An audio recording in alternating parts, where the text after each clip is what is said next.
they had a strong man called Sennacherib. Sennacherib would go to a place and say, you don't have to fight me. I advise you not to fight me, just surrender. Let's go use fighting me. Go ask them what I did to them in the other camp. Go ask them what I did to them in the other country. So Hezekiah was supposed to be the carpenter, but he couldn't face Sennacherib. So God raised up the angel of the Lord to scatter the Assyrians. To scatter them, they begin to fight among themselves. So Assyria pursued a policy of intimidation. The spirit of intimidation. The king, the strong man Sennacherib, will go there and say, do you know who I am? I defeated Egypt. I've defeated every power. So hand over your kingdom to me. And some people in this land are being intimidated by the strong man Sennacherib. The spirit of intimidation. Satan is going to employ it against his hand.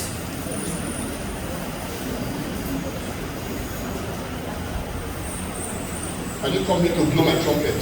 Are you here to blow the trumpet of Jesus Christ? That's my spirit. That's my spirit. I've worked in the office of apostle and prophets. Every year, we release prophetic messages. They are on YouTube. We don't edit them. Go and see if they come to pass. So there is intimidation that comes from Assyria. So Zechariah is seeing these things. But every time he sees the horn, he sees a carpenter. So he sees the carpenter, and the carpenter is Hezekiah, but an angel is standing beside him. The angel of the Lord. Sometimes you need to do some angelic warfare. Angelic warfare to see your manifestation. Look at Daniel. He got a revelation. He needed an explanation, interpretation. But it was stopped. God sent an angel. And the prince of Persia stopped that angel. Daniel went into fasting and prayer 21 days. The revelation was, the understanding was delayed 21 days. But eventually there was angelic warfare in the second heavens. And the answer became apparent. So there's going to be intimidation. And God, when God activates angelic warfare, what he's telling you is that this one is beyond you. We're going to fight it on a level that you can't reach. And that was the only way to get out of Assyria. And to understand Assyria, it was one of the most wicked of the four horns. In Isaiah 7 verse 20, it describes the king, Sennacherib of Assyria. In Isaiah 7 verse 20, it said, in the same day shall the Lord shave with a razor that is hired, namely by them beyond the river, by the king of Assyria, the hair and the hair of the feet, and it shall also consume the beard. Let's stop there. With a razor by the king of Assyria. In other words, the king of Assyria is going to act as a sharp razor against Israel. So sometimes a horn arises on account of our sin. Some of these powers did not come to Israel because Israel was doing the good thing. Some of them came to Israel because God allowed it on account of their iniquity.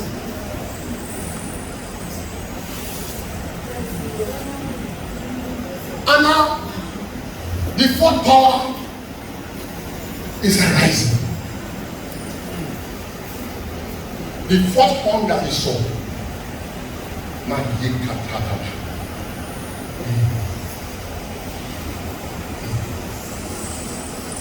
and the man is looking up and is having conversation with the angel.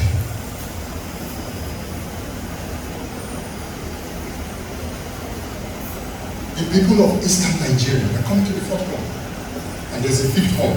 You saw four, but we examine 5. And so he's talking to the angel. He said, what are these horns? And the angel begins to explain to him. And then he sees a fourth horn He sees Greece. He sees Greece. How do we know it's Greece? Because the angel that delivered them from the prince of Persia said, now I go to fight the prince of Greece. But Greece is a little horn. It's not a big horn. It's not a main horn. It's a little horn. It troubled Israel for a while. It didn't trouble Israel much. But there's a fourth horn I want us to get to. And we are in that era of that fourth horn now. Babylon. Babylon. Greece troubled them. If you look at some historical accounts, they mention Greece, but that fourth horn was Babylon. And the strong man was King Nebuchadnezzar. Egypt, spirit of bondage. Middle Persia, manipulation. Assyria, intimidation. Babylon, idolatry. The spirit of idolatry. Babylon was so bad that they wanted Israel to worship their idols. They wanted them to worship all their idols. So God had to raise up a carpenter against Babylon. And the carpenter that God raised up against Babylon, it wasn't Daniel.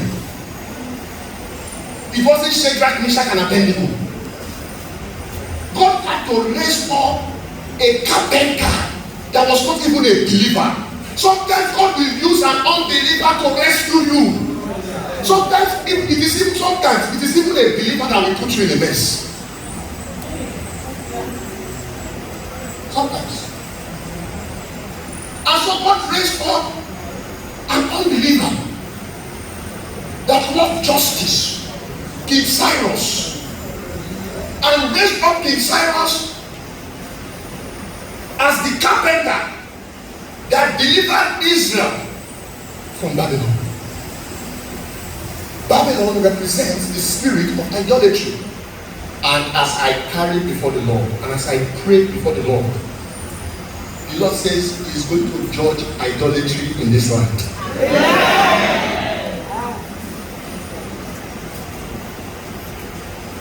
And you better pray to God that the carpenter He will use will not be a merciless carpenter. Because when God comes to judge idolatry in this land, I saw many weeping and wailing and gnashing their teeth.